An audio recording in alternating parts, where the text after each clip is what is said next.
Resolution is always a compromise we have got used to. Why not talk about it again?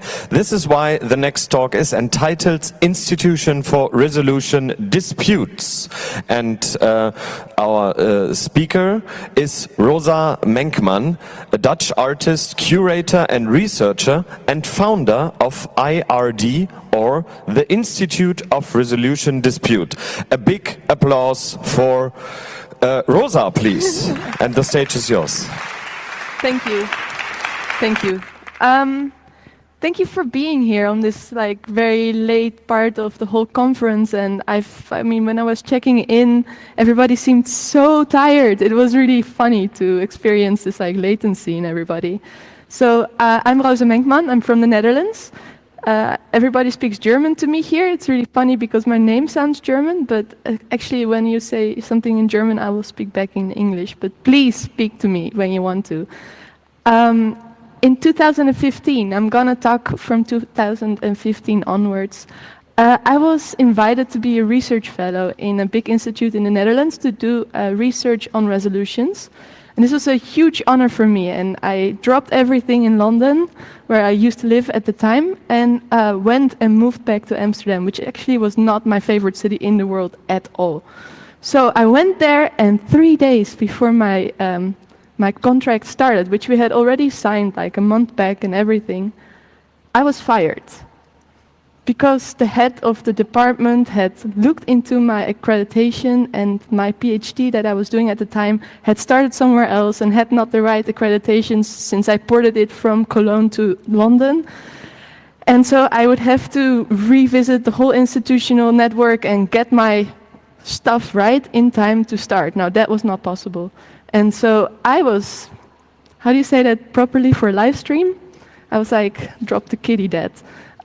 So I got really, how you say, sad in Amsterdam, alone, without a cause, and kind of angry with institutions. And this is when, at a certain time, I got out of my darkness and went to the Californian desert to live alone in the middle of nowhere.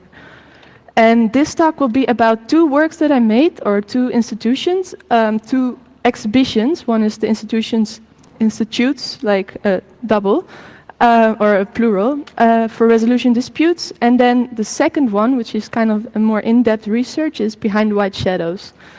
And I made these, and the research kind of started in the desert, where I was looking from my house into this little village.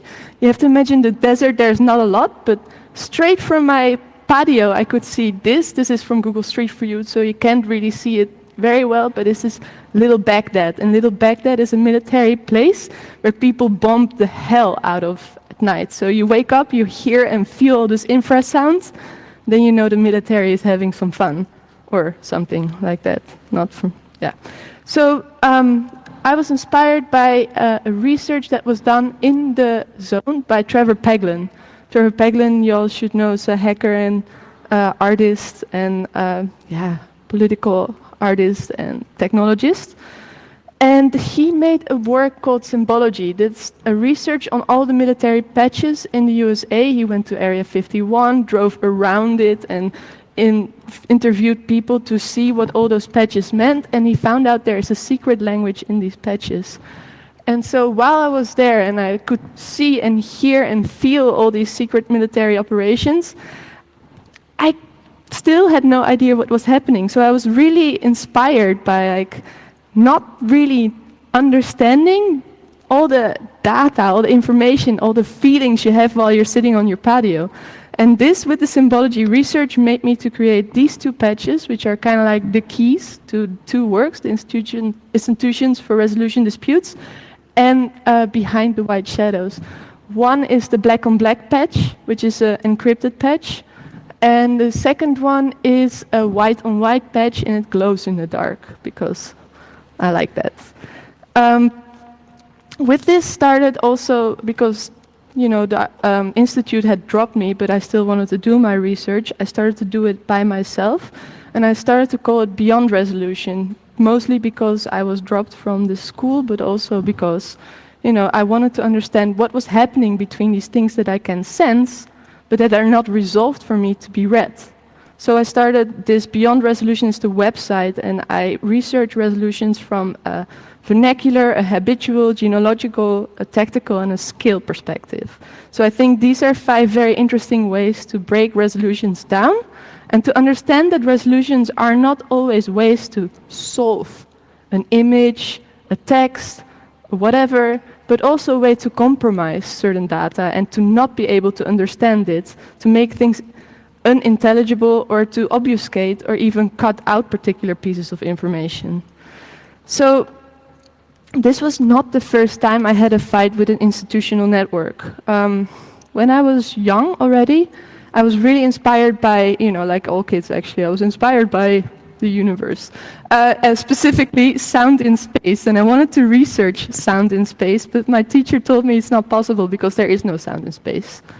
Only years later I found out that there is actually sound in space. You need to just transcode it in the right way. You can transcode specific frequencies, and that's when I started to understand there's much more to data than just the ways we normally show it. So I started in my classes to explain to my kids. I've been teaching this year 2 colloquia here in Germany and also some in other countries, just visiting lectureships there. I was starting to teach about the rheology of data. Rheology is a term from physics, and it means kind of the fluidity of matter and the siphoning of data. So here you see, just a normal spectrum that you can listen to, but you also see a little rainbow, very simplified rainbow. And I teach my kids in one of the first classes that you can actually listen to rainbows if you just sonify them. And what that means, because there's a whole political field here in medicine and in big data research, sometimes sonifying certain pieces of data gives us a completely new insight. This year I had to teach a class of painters, and they don't do computation at all. They're actually scared of it. One of the kids told me, yeah, but you make art or you make artistic work with your computation. How do you find emotions in that? How can you, it's not possible. Computers are without, and I was just like, where's actually the emotion in paint? You put it in there. So I have all these very basic problems that I encounter when I teach these kids about very complex ways of thinking about your data. Or complex, or maybe so not complex that it becomes complex for them, like taking away all the institutional frameworks and really going to the core, and how can you translate them? So this is a work by Bflix, and I try to use it as an example of how data and painting can come together. This is a string of data that he painted on a piece of fabric, but then he gives you the program that can be any object, and you can wrap it around the object, and then it becomes a painting, depending on the program that shows that piece of data. I think it's a very interesting way to connect the materiality of paint and the materiality of data and to kind of bridge the gap. And I'm kind of explaining these things also because I think all of us are educators in a certain way. Specifically, if you're a hacker, you're dealing a lot with opening up information and trying to make it understandable for other people. Or obfuscate it, but then you have to understand how other people read it. So what I'm trying to do is also give you some problems that I've been running into while I've been teaching this whole year like crazy to make some side money since I have no more money. Now you've been thinking probably what is this crazy presentation she's giving with the clouds and the weird slides. It's part of a work that I've made I have to go to here, yeah. It's a 3D work. It was inspired by a work that was called Compress Process. It was a way to get my videos out of the quadrilateral frame, because one way that resolutions make us think about our media is the way they are embedded. So if I put my video, for instance, on Vimeo, I know it's a work of video that I can probably skip through. If I want to make a piece of video art, and I want to really think about the materiality of that piece of video art, and then put it on Vimeo, I kind of defeat this purpose, right? It becomes this like really boring object that, I mean, if I watch video art online, which I rarely do, but if I do it, I skip every 15 seconds or maybe minute. I mean, if I look through my own videos on Vimeo, then I have hardly any full plays. So I started to feel really like this is defeating the purpose of my research. So I was starting to make applications to put videos in, to make weird slideshow things. And this is a work that I released, and I released it and got a Wired review, Wired Germany, thank you very much. And they said, it's a flop. As a video game, it's super annoying. Now, I was just making a piece of video art in a 3D environment, but what I realized is that you can never escape your resolution. Video is what is in a flat screen. The moment I put my videos in 3D as a texture that you can navigate, it becomes a video game, even if there's no goal but just to watch some silly stuff float around. So you can never escape your resolutions. Every time you're deconstructing a resolution, you're also reconstructing a new resolution. So you're always building compromises and debuilding compromises. So that said, I was really annoyed with the institute that fired me, and I started the Institutions for Resolution Disputes. And this was really to show them, like, look, I want to win from you, basically. I don't know how to say this properly. I will skip a few slides because I'm going through time very fast. This is a resolution target. I'm using this slide because this is actually an aerial photography target from 1951 for analog photography. It was used also in the Californian desert by the American military. I was living 2 hours drive away from this, so one day I drove through the desert in my little car and almost got stuck, but I survived. And I saw it and realized later that there's a work by Hito Stuyvesant inspired by this pattern, and it's beautiful and all about resolutions. And in this work she is saying, this is a resolution target. It measures the resolution of the world as a picture. Resolution determines visibility. Whatever is not captured by resolution is invisible. And what I'm trying to do is expand the visibility and make things visible that are normally not visible. I'm gonna skip a few slides and go to a work that I made when I was finally coming back from the desert and invited by Transfer Gallery in New York to make a solo show about my anger. At that time, I was actually approached by the Museum of Modern Art in Amsterdam to buy a big work of mine, the vernacular file formats. It's a work that kind of deconstructs different kinds of compression languages and shows what is the basis and the politics of these compressions. So I used the same image, I put a similar glitch in it or similar data obstruction and see what comes out. And by these aesthetics that come out on the surface, I try to explain how these compressions are built.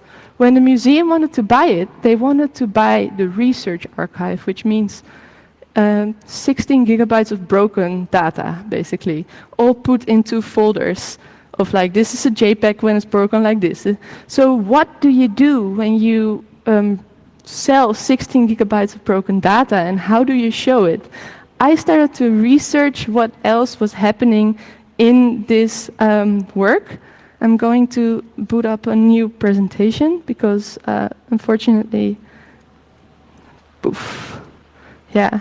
I started to realize that my work actually has lived beyond this particular research. This is also my face, but I started to see it in many places. I started to see it on teacups, I started to see it on sweaters. A lot of glitch iPhone and Android apps use it as their icon. I started to see that people used my face and clicked on it, and then they were making a glitch. So this work expanded from its research archive and the PDF that was constructed out of it to something completely copied without copyright, commodified and strange for me. I lost my own face in a way. And then I started to realize that I'm not the only one that has lost their face. So I did a little bit of research and found, for instance, this work by James Bridle, who's been doing research on the render ghosts. If you're walking through London and you see all these billboards of new architectural constructions being built, they always have these render ghosts put inside of them. And he made a whole archive of trying to understand who these people are. This is his render research blog, in which he has a whole archive of different kinds of people.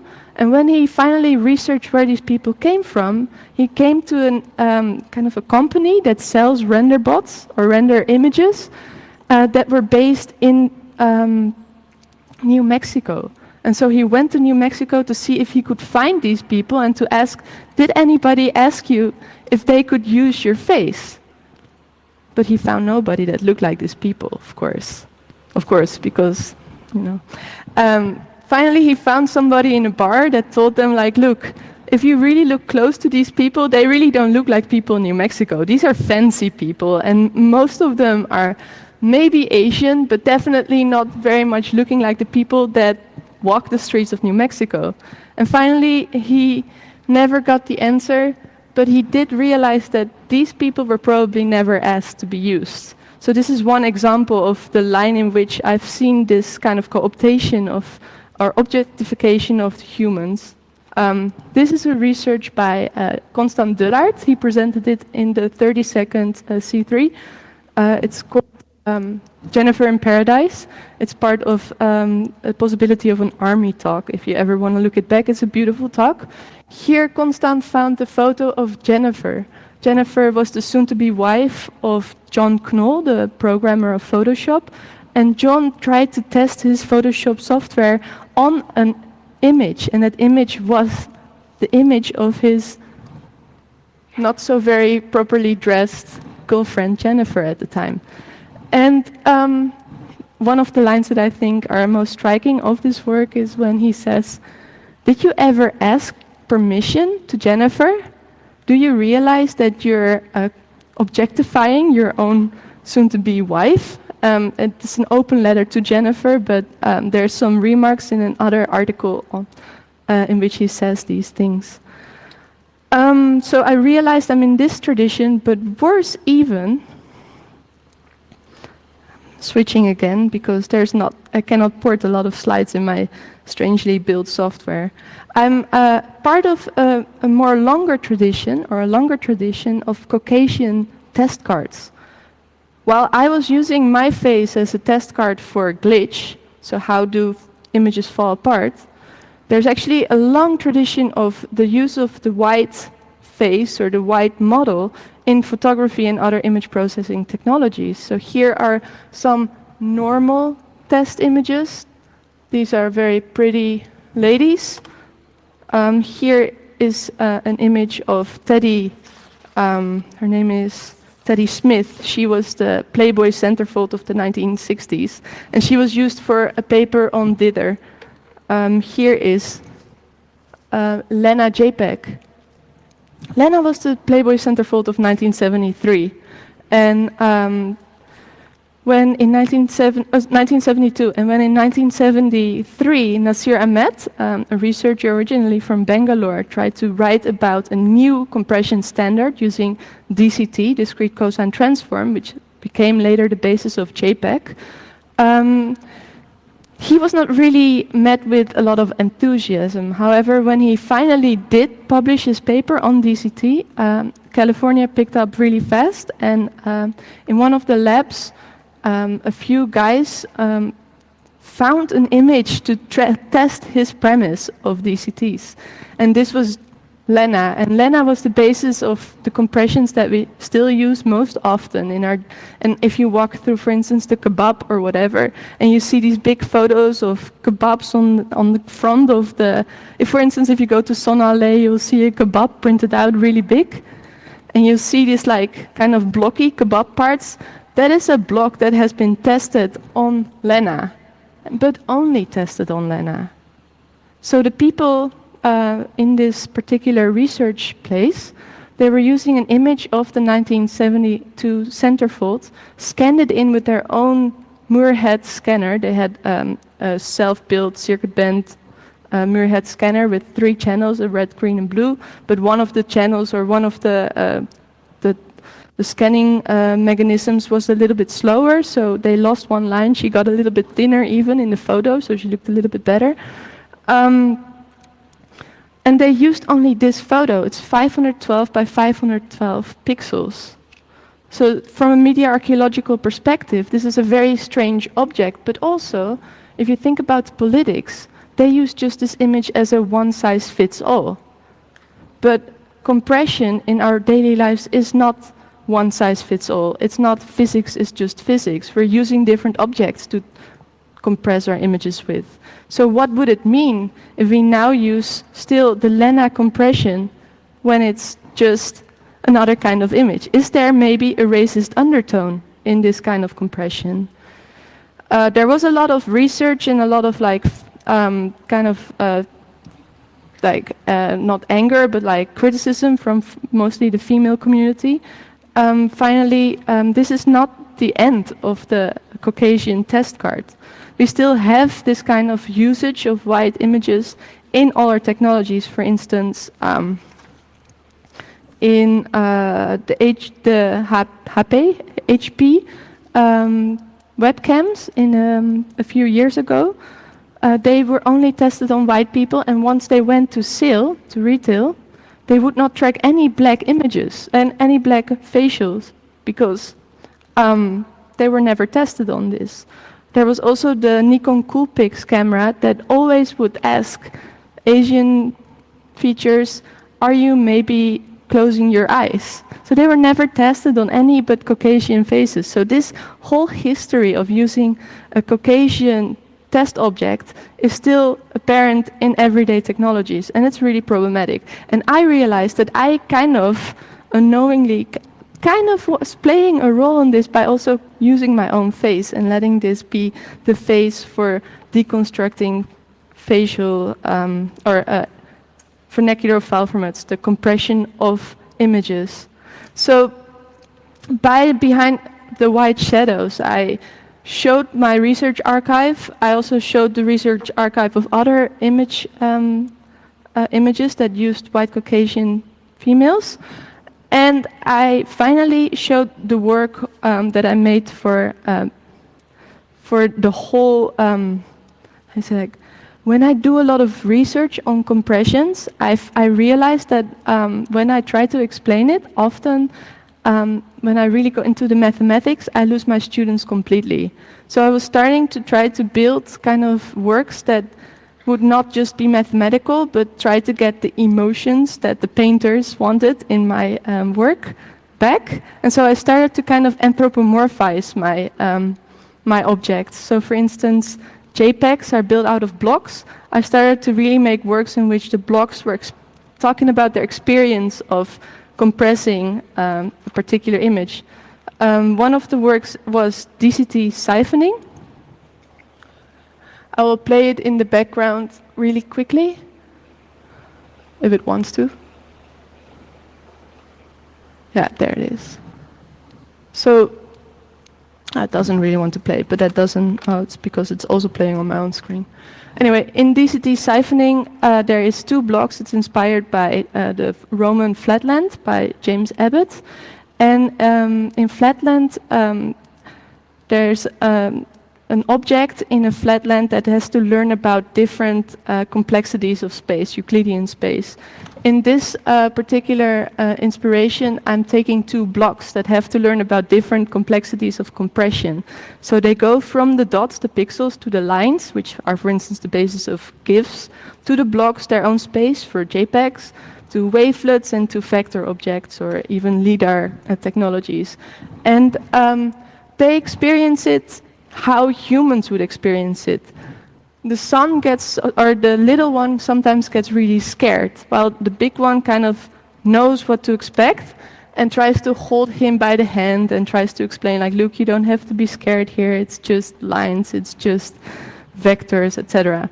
So it's kind of like how humans experience things that they cannot read, that are illegible to them. And how, when we see something that we cannot understand, often just dismiss it and don't want to read it. And I find this really important, and I think also just to try to explain that when you dismiss stuff, you're dismissing actually a piece of information that might be really important and that might be legible. I cannot just show the kids that I'm teaching, like, look, there is something, you just don't understand it. So what I'm trying to do is build these works to show how they are acting towards their compressions and their digital technologies, and explain them like, look, you're acting just like this little block that runs away from the compression. So what I wanted to close with is the conclusion of the two exhibitions, the Institutions for Resolution Disputes and Behind White Shadows. And that's the question, every time we're using technologies, they're following particular resolutions sets through standards, for instance by the ISO or other standardizing institutions. We have to always ask who set these standards, who made these resolutions, and what are they compromising? Because if we're not asking what are they compromising, we might become blind to other options. For instance, video is not just a quadrilateral object, right? If video would be something more than just what's happening within this quadrilateral frame, this window, then I could make different shapes of video. I could put them on top of each other. I could make a collage of videos that would have different timelines and different soundtracks. And I could really play with what video also is, because in the end, video is just a moving story that can have different levels. But because of computer technologies and other technologies before it, we've become stuck in the resolution of video, and we've compromised the other options. And these compromises are not just in fun. They are in actual real-life realities that give problems to us or that make problems for other people. And that's why we need to ask, who is setting the affordances of our resolutions, and what is being compromised? Who is casting the shadows behind our technologies? And so I wanted to close with a quote by Hannah Arendt, which is, define and create the future. Do not be defined just by your past. And I think we should also use our technologies these ways. We can still define and create our futures. We can create our own power points in weird 3D technologies. And we can make videos that are not quadrilateral and then get burned by like Wired reviews or whatever. That's okay. You know, it's actually fun to get an angry review because people are just really boring. So the work, this deciphering, is downloadable from my website, the paper Behind White Shadows also, and I would like to end here and maybe take a question if there is a question. Thank you.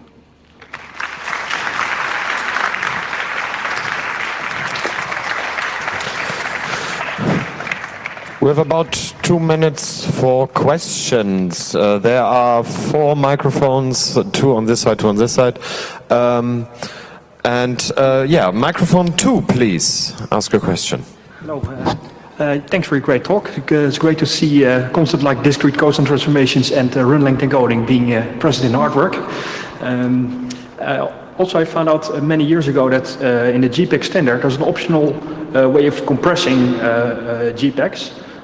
Instead of Huffman encoding, you can use rhythmic coding, and it's never enabled by any browser. So those JPEGs are never used, but they should be much smaller and use less bandwidth. Have you seen any people that actually would like to introduce rhythmic coding or other compression standards or variants of it, just to use more computing power and save bandwidth? I think one of my favorite artists working with JPEG is Ted Davis. He's based out of Basel, and he's been doing really breaking the JPEG compression down really from like the basics, and then you can really write into the JPEG compression. But I don't think he tackled even arithmetic encoding. Yeah, actually, I didn't show this, but in the end I wanted to, and I will show it to you because you're asking about JPEGs. This is a work that I made when I was actually fired by the Institute. And it uses the DCTs. When I was fired, they made a cryptography design award. And I thought, now you fired me, I will make a game with you. I will send you some cryptography. So I made my own kind of like encryption, which is, of course, I mean, even cryptography design seems like really silly. So I thought, okay, I will do something really silly. I used the DCT that you were asking about. DCT is a discrete cosine transform. It consists of 64 macro blocks. I mapped every macro block to every glyph of the alphabet, so the 64 most used characters. And then I wrote them a message, a really angry message. Actually, one of the institutions is completely against them. It's one of the 5 institutions of the exhibition. And guess who won that competition? I don't think they ever read it, because they're too lame to read the shit, but I think they did something nice back. Nice means that I got 1/10 of the money they were supposed to pay me in this silly computer here, but I feel like in a way that I said it anyway. So I won a little bit that day, but just 1/10 of what I lost. Thank you. Is there another question from the internet signal angel? No? Then I would like to have the opportunity to ask a question myself, because I did work in super resolution microscopy. Did you ever look into super resolving biological structures? I've seen some Moyer patterns in your work, in your presentation right now. Did you ever touch that, or what did you do with Moyer patterns? Moiré patterns? Yeah. Yeah, okay. So for me, I was talking a little bit about the ecology of compression complexities. So really going from the line to the dots, to the lines, to the blocks, to the wavelets, to the, like really complex. I would say also zip files are part of that complexity, like when everything just gets chaotic, when we as humans don't have a Euclidean space necessarily to compare to it, then it becomes really messy. But anyway, they go through a line environment, and in this line environment, the little one gets really excited because he can play through the Moiré patterns, and actually he's having a little romantic moment with one of the Moirés, which is also a joke, because a lot of people only like things they understand already. The exercise is always in understanding something that is more complex, but that's what most people are scared of. So it's easy to fall in love with a line if you're a block. It's hard to fall in love with a wavelet, right? So, but anyway, that's not really your question. You're asking about Moiré in biology, and I've never worked with Moiré in biology. Was that an answer? Yeah, thanks. Okay, any question left? I think we are out of time. Yes, a big round of applause for our speaker, Rosa Menkemann.